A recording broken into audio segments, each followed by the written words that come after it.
unlikely when Gideon Masito and James Mansaga 2, out comes the high lift jack, and more than a fair share of sweat as temperatures begin the upwards march to 40 plus. Plunge over the hump and into the mud. Then came the first of the Japanese teams in one of the Mitsubishi Kaisers, and quickly they begin the process of winching themselves through the quagmire. Joseph Tam in the second KK Team Land Rover acquit themselves admirably with a great display of teamwork and wind skills. A local entrant, Coq Leon, buries his Hilux ute.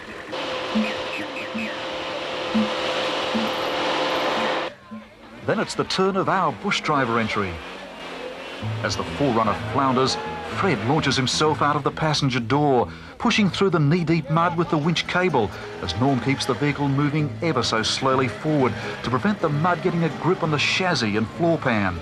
And with the winch cable temporarily stowed, begin a sprint through the slush for the finish line.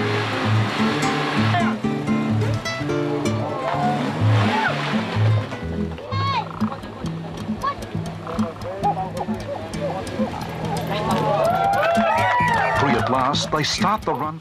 Many competitors sleep under the stars.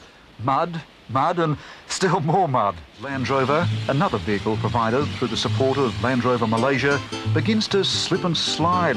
It looks almost uncontrollable, discarding raincoats and letting the water soak through.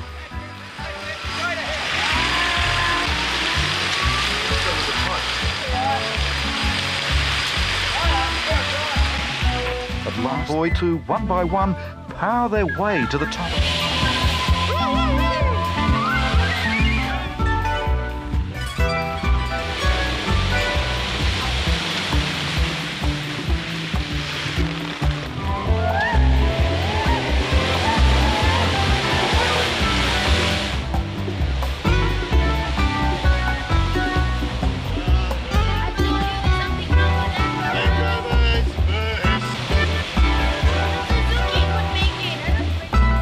No sooner out of one problem than into another. The rain has begun to fall heavily again, and crews are faced with a slippery, steep downhill track which is barely carved into the side of the hill.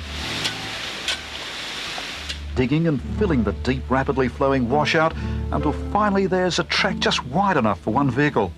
Willie keeps an eye on things while Rick and the Malaysian team walk and machete their way to the bottom of the hill. Humidity is limiting visibility and control is almost nil. The Land Rover hugs the mountainside as the wheels slide and slip as though with a mind of their own.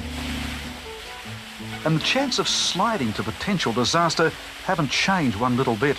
By now, the combination of bad weather and almost impassable tracks has crews about 5 hours behind time. The chance of catching their special train of flat tops is passing quickly. The convoy has skirted the swamp and is now parked in a line alongside the deserted railway station. Initially, no sign of the train, but by the time the happy villagers at the trackside had brewed up some tea, the little diesel loco arrives with its flat-top carriages. It's all hands on to get the vehicles loaded before complete darkness sets in. 2 huge planks are manhandled into place and the first vehicle loaded. This process requires each vehicle to be driven from one flat-top car to another across narrow planks to reach the end of the train.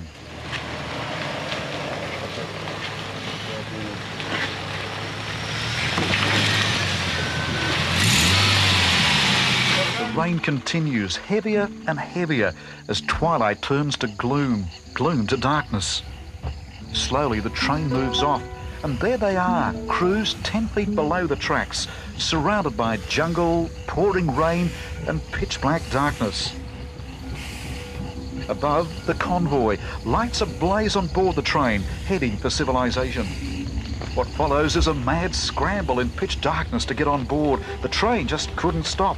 The track was too slippery and the gradient too steep.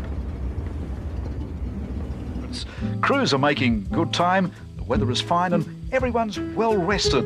What more could you ask for? What more? The Land Rover gets stuck once again.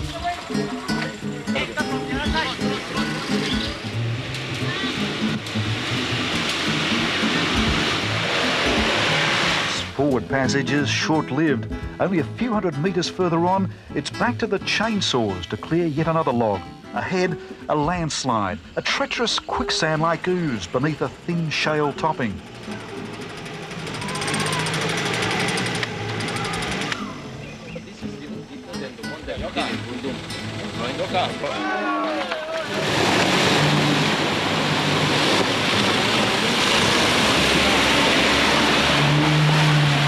Back across the river, loop around the rocks on the other side, then return down through the river to the start. The Indonesian team was spectacular, fast and clean, without missing a beat. It was Lee Keong and Ismail Suleiman. There in the Sabah team's sixes, speedy little modified Suzuki hard. Next up, the Americans, Ron Clybourne and Ken Walters. It was expected to be spectacular, and no one was to be disappointed.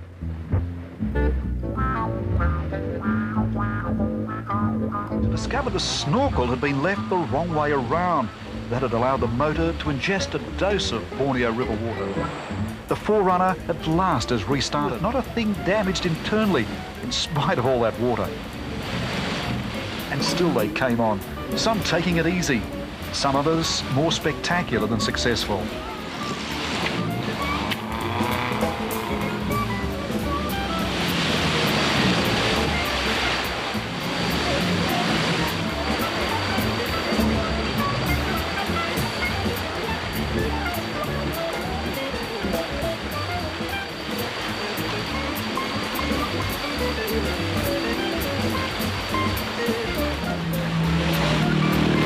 Biggest washout yet.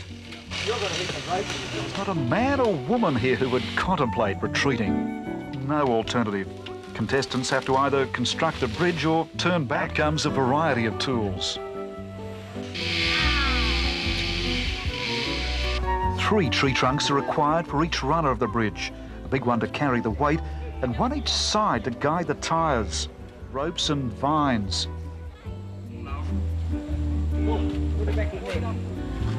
All right, she's going down slowly. All right, down.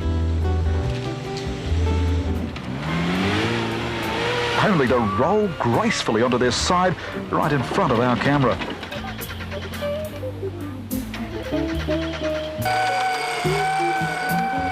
Robert Pelton volunteers to help the organisers devise a night section.